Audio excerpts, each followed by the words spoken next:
Citoyens français de confession musulmane, mosquées, associations musulmanes, le messager d'Allah Mohammed sallallahu alayhi wa sallam a laissé derrière lui un modèle d'application des textes du Coran que l'on appelle la sunna.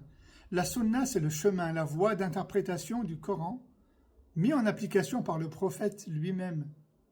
Mais la vraie sunna consiste à appliquer un des deux modèles du prophète.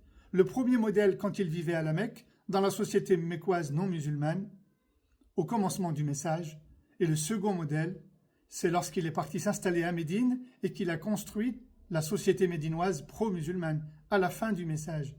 Ainsi, pour une meilleure application et une meilleure compréhension des textes du Coran, lorsque toi tu vis en France, en Europe, en Occident, ton modèle d'islam à suivre est lorsque le prophète vivait à la Mecque au milieu des païens idolâtres non musulmans.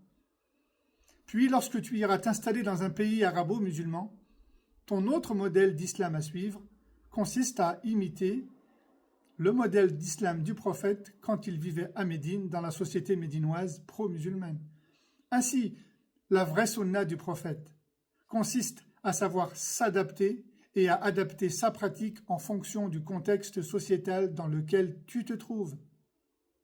En conclusion, le prophète a laissé derrière lui un modèle qui sert de clergé, mais au lieu de cela, certains musulmans ont établi un clergé pour servir de modèle.